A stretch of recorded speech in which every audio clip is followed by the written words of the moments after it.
2부 시작하겠습니다. 사실 미쓰리는요, 미국과 중국의 무역 분쟁은 별로 그렇게 걱정을 하진 않습니다. 왜냐하면 운명론자인 저는 그냥 이제는 미국과 중국이 패권 전쟁을 해야 될 때가 된 거였고, 예. 그래서 지금 패권 전쟁이 진행 중인 거고요. 아직까지는 중국이 미국을 이길 만큼은 아니지만 그래도 미국 입장에서 봤을 때는 중국이 너무나 많이 컸기 때문에 견제를 할 수밖에 없는 상황이었고, 그 견제를 하기 위해서 트럼프 대통령이라는 인물을 대통령으로 선출하게 된 거죠. 그냥 이건 자연스러운 일이에요. 그래서 미국과 중국과 이 무역 분쟁은요, 이 모든 문제를 일으키고 있는 트럼프 대통령의 어떤 마음만 좀 읽어볼 수만 있다면 우리가 앞날을 예측할 수는 없지만 트럼프의 본심이 저런 거구나. 트럼프가 저런 생각 때문에 이렇게 하는구나라만 안다면 어찌 보면 문제를 해결해 나가는 게 다른 것들보단 쉽습니다. 미쓰리가 정말 걱정하는 건 인류 역사상 한 번도 겪어보지 못했던 이 유동성이 이제는 더 이상 인간이 이 유동성을 컨트롤할 수가 없는 지경까지 됐고, 그런 지경에 지금 중앙은행들은 또 돈을 풀게 만들었으니 완전히 이 유동성에게 완전히 그냥 정말 기름을 부어주는 거거든요. 가만히 있어봐, 미쓰리 그게 무슨 소리야? 라고 하신다면 아주 간단한 예를 제가 가끔씩 해드리는 게 이런 내용이 있죠. 자, 어떤 가정이 있습니다. 아들이 아르바이트하고 그다음에 부모님들이 주신 돈으로 이렇게 모아서 1,000만 원을 가지고 있었어요. 근데 아이고 막 여기저기 뉴스에서 가상화폐로 뭐 돈을 누가 얼마를 벌었느니 막 이래가지고 어린 나이에 뭐 대박 났다느니 이런 기사를 보고 그 아들내미가 그 1,000만 원을 가지고 가상화폐를 삽니다. 근데 어떻게 되겠어요? 빠지겠죠. 자, 이 아들은 어떡하지? 이 대학생의 위치에서 1,000만 원이라는 돈이 작은 돈이 아닌데, 그리고 이 1,000만 원에서 나는 이제 조만간 또 군대 갔다 와서 복학하고 또 이 돈으로 내가 등록금을 내야 되는 건데 나 돈이 없어. 어떻게 하지? 그러면 사람이 무슨 생각을 합니까? 훔칠 생각을 한다고요? 아니죠. 훔칠 생각을 하는 게 아니라 메꿀 생각을 하죠. 만회할 생각을 하죠. 훔칠 생각을 한 건 저 혼자 하는 거예요? 그러니까 이 아들은 얼른 손실 금액을 만회하기 위해서 불가능한데도 불구하고 인간은 그렇습니다. 불가능한 꿈을 꾸는 게 인간이죠. 만회하기 위해서 대출을 알아봤더니 대학생 대출해주기 어렵잖아요. 그래서 결국에는 이제 대부업에 가서 대학생 그러니까 대출해줄 수 있는 곳에 가서 겁나 비싼 이자를 주고 대출을 받습니다. 그래서 가상화폐를 물타기 하죠. 그럼 또 어떻게 돼요? 더 빠져요. 예. 이건 진리예요. 자, 그런데 그러다 보니 아들은 자기가 가지고 있던 1,000만 원이라는 자산이 이미 증발돼 버린 거고, 오히려 지금 빚을 떠안게 된 상황에서 대출 금액을 받지 못하니까 대출회사에서 이제 독촉장이 날아오고 뭐 연체했으니 뭐 어쩌니 막 하겠죠. 자, 그거를 누가 봅니까? 엄마가 봤어요. 자, 이 엄마는 어떤 상황이냐? 집에서 소뚜껑 운전하는 가정주부입니다. 예, 전업주부예요. 아들 키워놓고 이제 남편이 이제 밖에서 이제 생활하고 외로워요. 그런데 주식이 좀 재밌을 것 같아요. 이게 돈이 없어.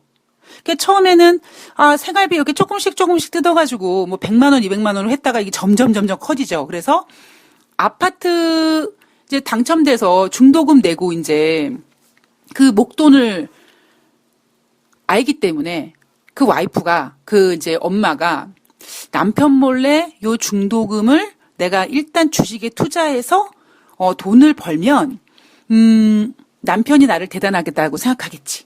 맨날 나한테 아이고 예편네 당신은 뭐 하는 거야 집구석에서 막 이러니까 내가 이렇게 나는 주식으로 돈을 벌 수 있어라는 걸 보여주면 나를 달리 보겠지 하는 생각으로 남편 몰래 중도금 내야 될 돈으로 주식을 하죠. 그때 또 주식시장은 또 좋을 때예요. 그죠? 예, 그러니까 주식하는 거죠.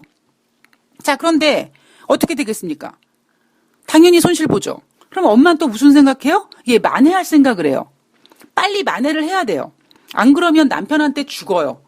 그러면 엄마가 생각하는 게 뭐냐면 돈은 없으니 증권회사에서 대출을 받아서 신용계좌를 터서 신용으로 주식을 합니다. 그런데 어떻게 돼요? 예, 당연히 주식이 빠지죠. 그리고 그렇게 주식이 아파트 중도금을 가지고 주식을 하고 있는데 주식이 손해봐서 신용까지 터가지고 증권회사에서 돈까지 빌려가지고 주식을 하고 있는데 주식이 또 마이너스가 돼서 큰 손해를 보고 있는 상황에서 아들내미가 막 대부업에서 독촉을 받고 있어요. 그러면 엄마는 어떻게 합니까? 예, 아들을 메꿔줄 생각을 하죠. 그래서 엄마는 본인도 지금 힘든 상황인데 엄청난 손해를 무릅쓰고 어떻게 되겠지. 그래. 아이고 이거 아파트 중도금도 좀 마이너스 나는데 이거 어쨌든 아들내미 메꿔주고 그다음에 주식이 올라가면 다 해결될 거야 라는 생각을 가지고 그 손해보는 주식을 손해보고 팔아서 아들을 메꿔줍니다. 여러분 이게 메꿔진 거예요? 메꿔진 거 아니라 일이 더 커진 거예요. 왜냐하면 아들의 대출, 엄마의 신용 모두 뭐가 문제입니까? 하루하루 시간이 지나갈수록 그 대출 금액에 몸집이 커지거든요. 이자라는 녀석이 붙거든요. 빚이 늘어난다는 얘기죠. 그런데 갑자기 이제 남편이 야 아파트 중도금 이제 내야 될 텐데 없어요. 아파트 중도금이. 뭐 다 날린 건 아니지만 뭐 크게 비었어요. 이러면 그 아빠는 또 어디서 뭐 직장에서 또 뭐 어떤 그 직원 신용대출을 받든지 해가지고 또 메꾸겠죠. 여러분 이게 문제가 해결된 겁니까? 아니거든요. 이런 식으로 계속 돌고 돌잖아요. 그러다가 어디선가 하나 메꾸지 못하게 되는 빵꾸 나는 현상이 난다고요. 그러면 문제가 커진다는 거고 그렇게 문제가 터졌을 때 지금 글로벌 유동성은 2008년도 유동성과는 상상도 할 수 없이 더 크기 때문에 미쓰리가 그러잖아요. 앞으로 만약에 금융위기가 터지면 2008년도 금융위기는 명함을 못 내민다니까요. 그게 왜 명함을 못 내미냐면 그만큼 지금 엄청난 돈이 풀렸기 때문입니다. 그러니까 이게 사고가 터지질 않아야 되거든요. 근데 운명론자인 저는 터질 건 터지게 돼 있다라는 거죠. 그렇다면 과연 어디에서 터질까라는 걸 우리는 체크를 해야 된다는 겁니다. 그게 미국과 중국의 무역 분쟁 때문에 터지는 게 아니라 미국과 중국의 무역 분쟁 때문에 오히려 뭐 다른 뭐 고래 싸움에 새우등 터진다고 뭐 다른 어떤 신흥국들이 힘들어가지고 막 뻥뻥뻥 나가 떨어지면 그게 도미노가 될 수도 있는 거고요. 아니면 영국의 노딜 브리스트 문제 때문에 뭐 영국 경제가 급락하고 막 유럽연합이 막 힘들어지고 이러면 우리 2010년도 그 이상 때보다 힘들게 된다라는 거죠. 그래서 미쓰리는 어찌 보면 여러분들한테 여러분 자 주식 사세요. 뭐 2분기가 바닥이고요. 뭐 우리나라는 상반기에 못 갔기 때문에 하반기에 갈 수 있어. 이런 그런 거지 개떡 같은 소리를 하는 게 아니라 여러분 이런 리스크 있어요. 이거 있어요. 이거 있어요. 이거 잊어버리시면 안 돼요라고 하는 이유가 무서워서 그래요. 무서워서. 저는 2008년도에 금융위기를 겪었던 사람입니다. 물론 금융위기도 겪었지만 아이러니하게 2008년도에 제 인생이 정점을 찍었다니까요. 마치 이 금융 사이클과 미쓰리의 인생이 비슷하게 움직였단 말이에요. 그동안은. 저는 2008년도에 단순히 미국발 금융위기가 무서운 게 아니라 그때 제 인생의 정점을 찍었을 때 그 제 주변 상황은요. 이건 정말 예, 제가 앞서서 이 유동성이 사람을 지배한다는 거에 대해서 제가 유료 방송으로 제 이야기를 해드리지 않았습니까? 단순히 미국 금융위기 때문에 증시가 하락하고 저는 그거를 본 게 아니에요. 그때 그 당시 어떤 돈의 움직임, 사람들의 움직임, 뭐 어디서 빵꾸가 나고 이런 모든 것들을 저는 온몸으로 실감했기 때문에 앞으로가 무서워지는 거죠. 과연 투자자들은 이런 것에 대한 준비를 하고 있을까? 저는 겪어봤기 때문에 안단 말이에요. 근데 여러분들 왜 그런 거 있죠? 본인이 겪지 않은 거는요. 아무리 이해를 하고 그래도 쉽지가 않거든요. 제가 여러분들한테 일부러 제 이야기를 전해드릴 때 2,500원짜리 유료 방송을 걸고 전해드린 얘기가 뭐냐면, 물론 그 얘기도 쉽지 않은 얘기입니다. 그리고 그 얘기를 들으셔도 아, 힘들겠구나라는 것만 알지 정확히는 모르시죠. 그러니까 저는 그게 무서운 거예요. 여러분들이 지금 힘들어요. 와, 미쓰리 말대로 2,100포인트 아래서 7월 31일 날 끝났고 이제 2,000포인트를 이제 깨질 수 있다라는 걸 받아들여야 되고 막 후회되고 아이고 진작 팔걸 앞으로 더 하락하면 어떻게 하지. 여러분들은 좀 오직 이 생각을 갖고 계신다는 거죠. 이렇게 공포에 떨고 무섭고 힘들지만 뾰족한 방법이 없어요. 왜냐하면 타이밍을 놓치셨거든요. 그런데 한 번 정도의 타이밍을 놓치는 건 괜찮죠. 그런데 계속 놓치게 되면 헤어나올 수가 없어요. 자, 글로벌 이슈를 좀 체크를 해볼 텐데요. 우선 영국 얘기로 가보면 영국이요. 노딜 브렉시트 대비를 위해서 추가 예산을 마련했다고 합니다. 92일 남았다고 하는데요. 92일 동안 영국이 유럽연합을 떠날 준비를 확실하게 마치기 위해서 앞서서 메이 총리가 마련했던 43억 파운드 예산안에다가 플러스 이번에 무려 21억 파운드, 약 한화로 3조 233억 원 정도의 추가 예산을 편성했다고 합니다. 그러면 메이 총리가 마련한 금액과 보리스 존슨이 이번에 추가로 예산안 편성한 내용과 그 금액을 합쳐보면 63억 파운드, 한화로 9조 729억 원입니다. 자, 이 돈으로 뭐 할 거냐? 필수 의약품을 비축하고 국경 수비대 인력 500명을 추가로 배치하고 국경 시설을 확충하고 그리고 브렉시트 이후에 개인 기업의 정보를 제공하는 용도로 사용할 것이다. 자, 이거는 누구 생각입니까? 보리스 총리가 노딜 브렉시트를 안고서라도 10월 31일 날 유럽연합을 떠나기 위해서 준비하는 거죠. 자, 노동당을 비롯해서 야당이 보면 지금 보리스 존슨이 하고 있는 짓은 딱 한마디로 미친 짓인 거죠. 아, 저 새끼 미친 거 아니야? 아니, 노딜 브렉시트를 안 하면 되지. 그죠? 그러니까 심플하게 아니 영국이 그냥 유럽연합에 남아있으면 굳이 그렇게 예산을 과하게 편성하지 않아도 되는데 그런 예산을 가지고 오히려 영국 국민들의 어떤 복지라든가 일자리 창출이라든가 이런 영국 내의 어떤 경제를 살리는 돈으로 사용해야지 그 추가 예산을 가지고 그 엄청난 돈을 가지고 유럽연합을 떠날 때 필요한 자금으로 쓸 생각을 하고 있으니 노동당을 비롯해서 그러니까 이 똥도 서서 쌀 것 같은 강경 브렉시트 논자를 제외하고 나머지들은 저 미친 새끼 아니야 저거? 왜 저렇게까지 해? 아니 브렉시트 안 하면 되잖아. 이런 생각 들겠죠.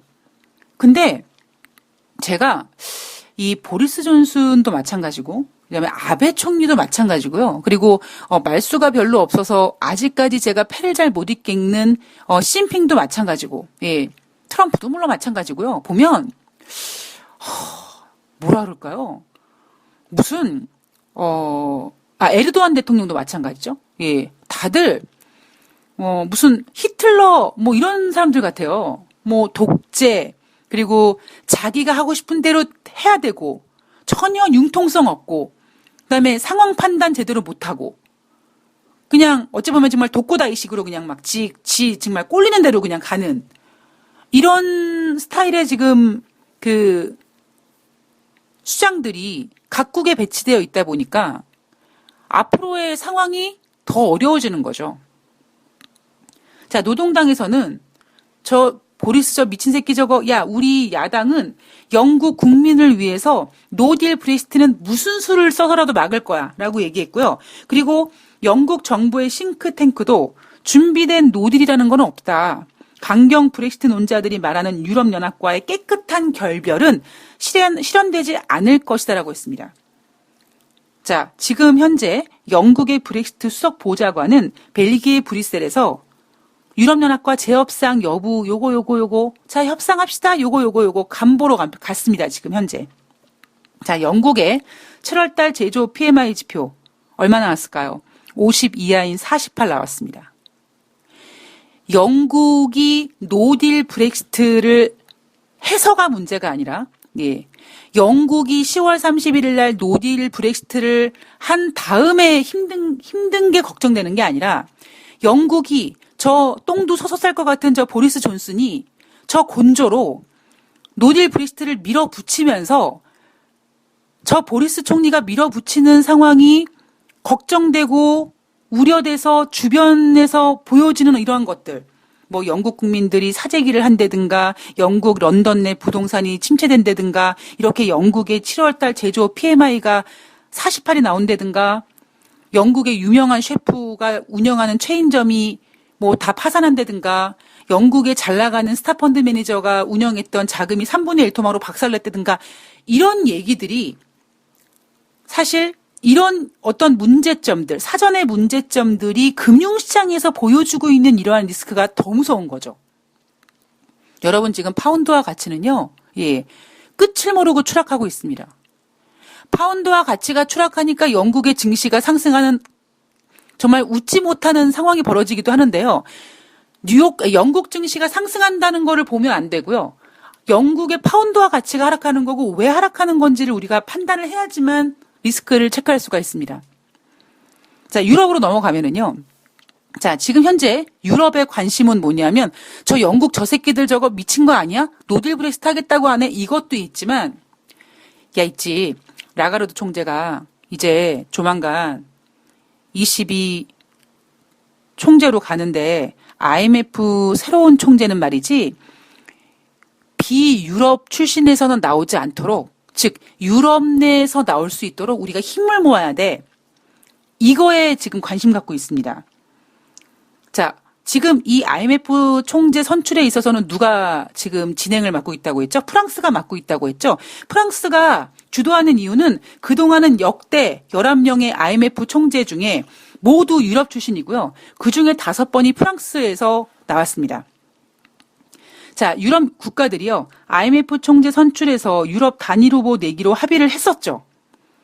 그래서 원래 2일부터 프랑스 주도로 재무장관들이 다수결 표결로 후보 1명을 결정하기로 했는데 문제는 마음이 안 놓아져요. 이게 왜냐하면 이거죠.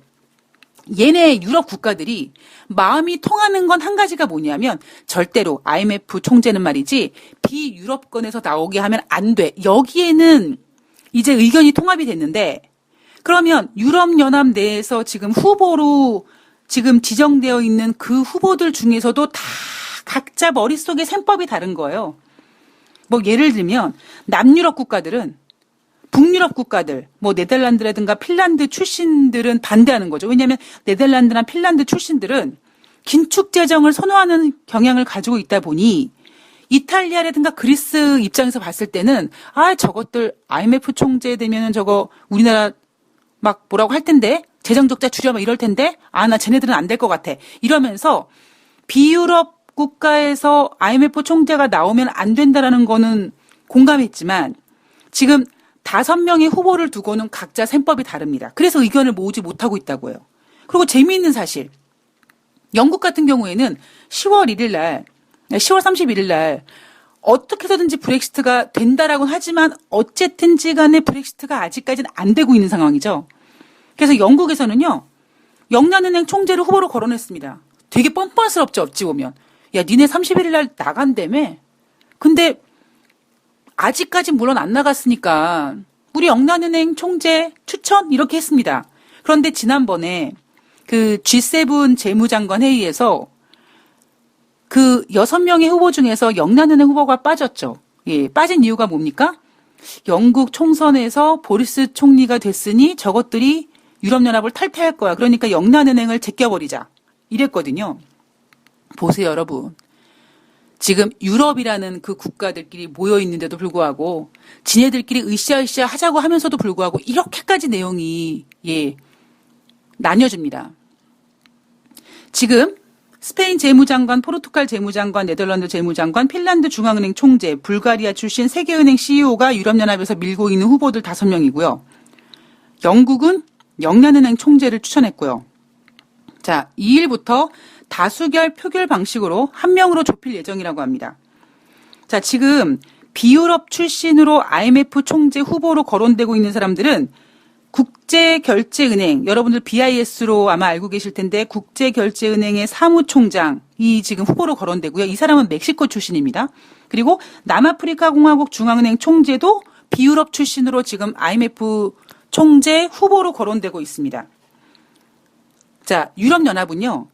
이 멕시코 사무총장, 멕시코 BIS 사무총장과 그다음에 남아프리카 공화국 중앙은행 총재 안 돼요. 시키지 않으려고 아마 바락바락 할 겁니다. 자, 10월 4일까지 IMF에서는 총재를 선임하겠다라고 지금 플랜을 짜고 있습니다. 그리고 IMF에서는 이랬죠. 비유럽 출신이든 뭐 유럽 출신이든 우리는 실적을, 그러니까 성과를 보고 결정하겠다라고 했습니다. 유럽연합에서 빨리 마음을 모아야 되는데 지금 셈법이 늘 말씀드리지만 2016년 2월 달에 정책 공조와는 상황이 달라요. 자, 미국으로 넘어가 보겠습니다. 우선 이란 문제를 보면은요. 이란 정부에서 2015년 핵 합의로 함께 설계했던 이란의 외무장관을 제재하기로 했습니다. 미국 내 자산을 동결하기로 했고요. 그다음에 미국인과의 거래도 안 되게 했습니다. 이 이란의 재무장관이 자리프 외무장관인데요. 이 사람이 미국에 그러면 재산 없으면은 의미 없는 거네요. 그죠? 만약에 이 이란 외무장관이 미국인과 거래할 이유가 없다면 이 제재는 의미가 없는 거네요. 그죠? 자, 이 자리프 외무장관이 왜 도대체 이렇게 제재를 받게 됐는가? 이 사람은 뉴욕에도 왔다 갔다, 유엔에도 왔다 갔다 할 수 있는 지금 그 허락이 되어 있는 사람인데, 지난번 유엔에 방문해서 언론들과 접촉하면서 미국이 제재만 풀어준다면 미국과 대화하겠다라고 얘기했고, 미국 입장에서는 참 뻔뻔스럽게 저 따위 얘기를 했어. 야, 제 제재. 이렇게 된 거죠.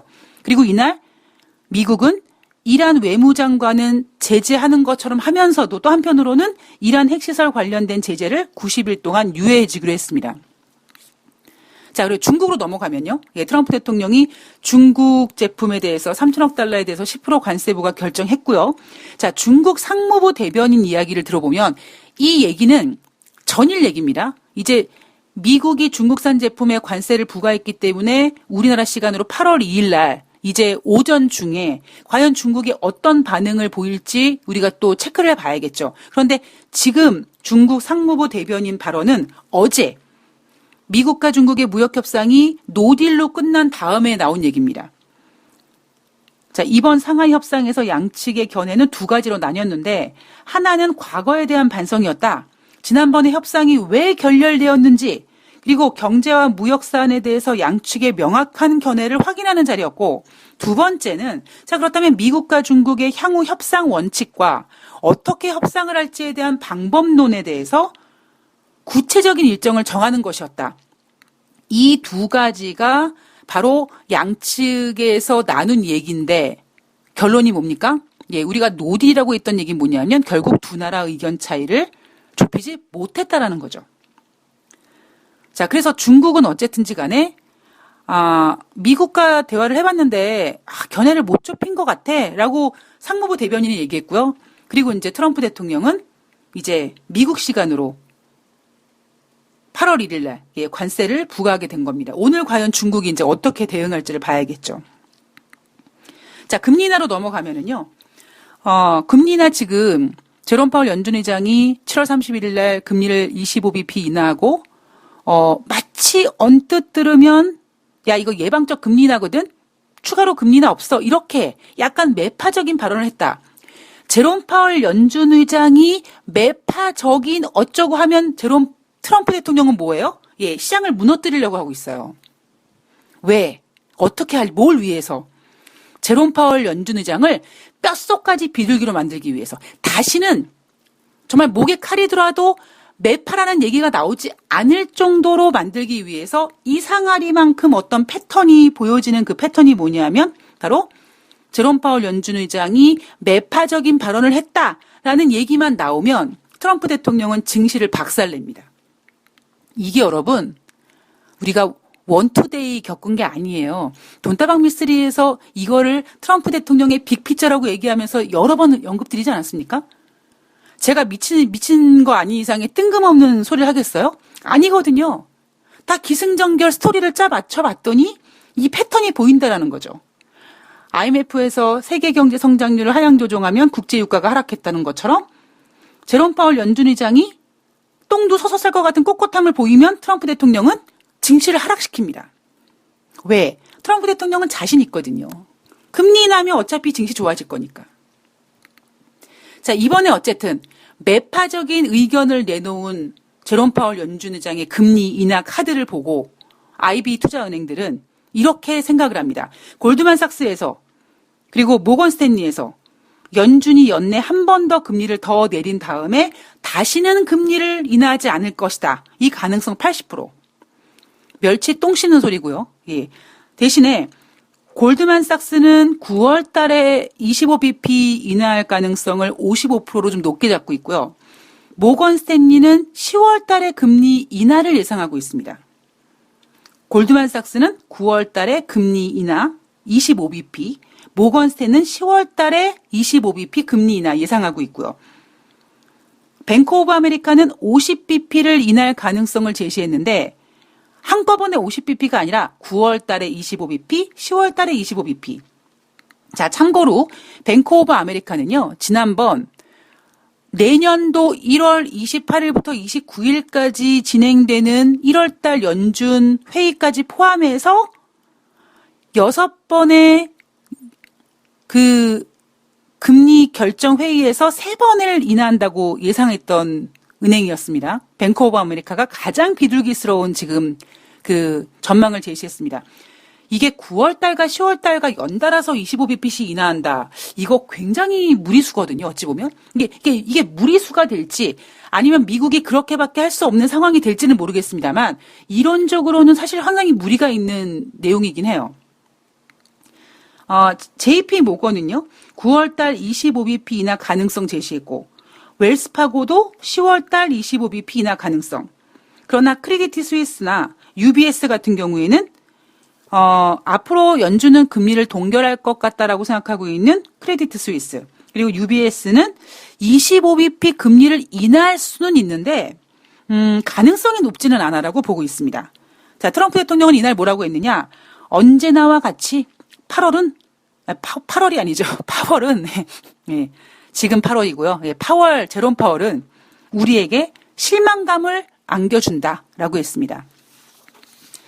자, 미국과 중국의 무역 협상, 트럼프 대통령이 미국은 9월 1일부터 3천억 달러 규모의 나머지 중국산 제품에 10%의 스몰 추가 관세를 부과하기 시작할 것이다. 자, 왜 스몰이라고 했느냐? 25%보다는 낮은 10% 관세 부과를 하기로 했다. 자, 대신에 뭐예요? 추후에 이거 있잖아요. 요거 10% 요거 25%로 올릴 수 있다? 요거까지 이제 염두에 두고 이런 발언을 한 거겠죠? 지난번 지금 현재까지 부과받고 있는 25%의 2,500억 달러의 관세를 제외하고 나머지 3천억 달러에 대해서 10% 관세 부과하기로 한 거다. 자, 중국이 미국산 농산물 구매 합의 이행하지 않는다. 중국이 트럼프 대통령의 표밭인 그럼 왜 콩을 안 사준단 말이에요, 지금. 똥줄이 지금. 그리고 또 하나, 시진핑이 아편 계열의 진통제인 펜타닐을 미국에서 파는 것 중단할 거라고 약속했는데 전혀 이행하지 않는다고 했습니다. 여러분, 이거 언제 나온지 아십니까? 바로 작년 11월 달 G20 정상회담 아르헨티나 편에서 시진핑이 트럼프 대통령한테 약속한 겁니다. 요거 펜타닐, 요거 미국으로 수입되지 않도록 중국에서 막아주겠습니다. 그리고 미국 대두 1억 달러치 사주겠습니다. 그래서 제가 뭐라고 했습니까? 11월 달 아르헨티나 G20 정상회담에서 시진핑 주석은 중국 제조 2025를 지키기 위해서 그것만 빼고 정말 많은 것을 트럼프한테 양보했다. 그리고 얻어낸 게 90일 휴전이었습니다. 그리고 이번에 G20 정상회담 오사카 편은 중국이 많이 얻어가게 했고 반대로 트럼프 대통령은 똥줄 타는 그래서 보세요 여러분. 지금 G20 정상회담 오사카 편이 지나고 시장에서 무슨 얘기 나옵니까? 아이고 중국이 시간 끌기 작전을 하네. 이렇게 얘기가 나오는 겁니다. 그러나 G20 정상회담 오사카 편이 아니라 이미 작년 11월 달에 아르헨티나 편에서부터 시진핑 주석은 시간을 끌기 작전이 시작이 됐던 거죠. 트럼프 대통령은 지금 열이 받은 겁니다. 중국 저 새끼들이 콩도 안 사줘. 그리고 또 하나 뭡니까? 김정은이는 내가 재선이 되면 나랑 얘기하고 싶다 그래서 김정은이는 나의 재선을 원하는데 그래서 북한이 미사일을 쏴도 트럼프 대통령은 8월 1일까지도 그 미사일이 중요하지 않는다고 얘기하지 않습니까? 김정은이는 트럼프 대통령의 재선을 원하는데 저놈의 시진핑 주석 저 새끼는 트럼프가 재선되는 게 싫은 거예요. 그렇게 지금 트럼프 대통령이 느낀 거죠. 그래서 여러모로 트럼프 대통령이 뿔따구가 난 거예요. 2분기 경제성장률, GDP 경제성장률도 3%대 안 나오고 2.1% 나왔죠. 그거 3%대 나오게 하기 위해서 금리를 겁나 인하해야 되는데 제롬 파월 연준 저 새끼 말 더럽게 안 들어 처먹죠. 자, 시진핑은 와, 저 새끼 시진핑 저 새끼는 내가 대통령 안 되길 바라는구나. 저런 못된 새끼가 어딨어. 이 복합적인 감정이 그냥 중국의 관세 부과를 하게끔 만든 겁니다. 지금 트럼프 대통령 입장에서 가장 예쁜 사람은 김정은일걸요? 왜냐? 유일하게 자신의 재선을 바라고 있는 사람처럼 보이기 때문에. 지금 여러분, 제 말이 코미디 같죠? 웃긴 얘기인 것 같죠? 소설 같죠? 음모론 같죠? 음모론이 아니라니까요? 왜냐하면 인간이 그렇더라고요. 트럼프 대통령이 똑똑한 사람이고 돈 많은 사람이지만 그 인간이 가지고 있는 가장 그 무서운 게 뭐냐면 아무리 지혜롭고 현명하고 이런 사람도요. 어느 상황 속에서 몰리게 되면 이성과 합리성과 지혜를 잃어버리고 독단적이고 폐쇄적이고 고립적이고 조금 사람이 달라지더라고요. 제가 그랬잖아요. 뭐 이란도 마찬가지고 시진핑도 마찬가지고 북한도 마찬가지고 어이 트럼프 너 대통령 하고 싶어? 그럼 잘해봐. 그리고 그 카드 가지고 딜을 할 거라고요. 그런데 김정은이는 아마도 트럼프한테 난 너의 재선을 바란다라고 얘기했는데 시진핑은 가만히 보아하니까 중국 저 새끼들이 시간을 끄네? 근데 시장에서 뭐라고 얘기합니까? 중국이 시간을 끄는 이유는 다음 대통령이 민주당에서 나올 수 있을 거라는 그런 기대를 가지고 끈다. 이거를 트럼프가 알아버렸기 때문에 열받는 거죠. 거기에다가 지금 경제성장률 3%안 되니까 제롬 파월 연준을 지금 정말 아마 목을 졸라버리고 싶을 겁니다. 트럼프가 이성을 잃고 몰렸어요. 제가 아마도 트럼프를 지금 정확히 읽고 있는 게 아닌가 싶습니다. 미쓰리가 트럼프 대통령을 이렇게 읽고 있으면 돈다방 미쓰리 여러분들 정말 열심히 들으셔야 됩니다. 다른 곳에서 주지 않는 답을 드릴 수 있을 것 같기 때문에 제가 이런 말씀을 드리는 겁니다. 여러분들 힘들어하지 마시고요. 이런 생각을 한번 해보세요. 트럼프 대통령이 지금 몰렸고 그리고 앞서도 말씀드렸지만 이 3천억 달러에 대해서 10%든 25%든 관세를 부과하는 거는요. 트럼프 대통령한테도 굉장한 악수입니다. 왜? 그 3천억 달러에는 소비재가 다량 분포되어 있기 때문에 포함되어 있기 때문에 당장 트럼프 대통령은 그 3천억 달러에 대해서 10% 관세를 때리는 순간 다음 재선의 카드가 날아가는 거예요. 그 모든 부담은 국민들이 줍니다. 민주당에서 이 상황을 가만히 두고 있겠습니까? 당연히 이제 얘기하겠죠? 트럼프 대통령이 이번에 중국을 상대로 3천억 달러에 대해서 10% 관세 때려서 그 모든 부담이 이제 미국 국민들 소비자한테 간다. 이 얘기 여러분들이 미국 국민이라면 그 얘기 들으면 트럼프 대통령한테 표 주겠습니까? 거기에다가 지금 중국이 미국산 콩을 안 사주는 바람에 미국 트럼프 대통령의 표밭인 그 콩밭도 콩밭에 콩을 지금 그 콩을 생산하고 있는 농민들도 등을 돌리고 있단 말이에요. 이러면 트럼프 대통령은 재선이 힘들어지는 거죠. 미쓰리가 그랬죠? 트럼프 대통령은 재선이 안 될 겁니다. 라고 얘기했습니다. 자, 과연 이번에도 트럼프 대통령의 재선이 안 되는 거, 이런 부분 여러 가지, 미쓰리가 점쟁이 빤스를 훔쳐 입었는지 나중에 한번 결과를 보도록 하겠습니다. 자, 오늘 어려운 증시, 오늘만 어렵습니까, 솔직히. 최근 어려운 증시, 그리고 앞으로 더 어려울 증시, 모든 문제는요, 인간은 다 살아가면서 다 어려움을 겪습니다. 그죠? 어려움을 겪지 않고 사는 사람은 별로 없어요. 온실 속에 화초처럼 자라는 사람은 온실 속에 있을 때 행복하지만 온실이 벗겨지면 그냥 죽는 거예요.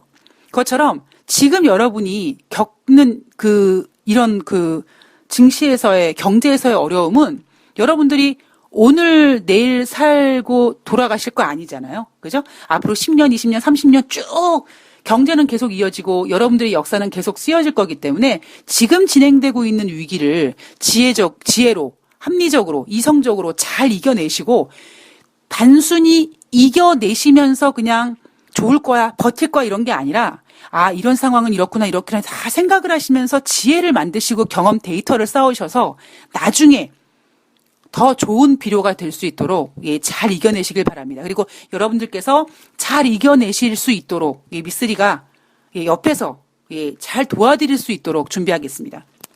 자, 오늘 돈다방 미쓰리가 준비한 내용은 여기까지고요. 여러분 한 주 동안 고생 많으셨습니다. 힘내시고요.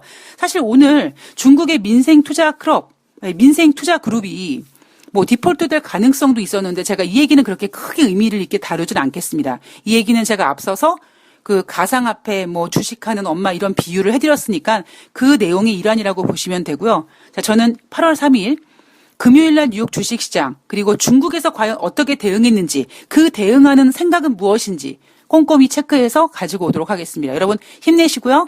화이팅 하시기 바라겠습니다. 고맙습니다.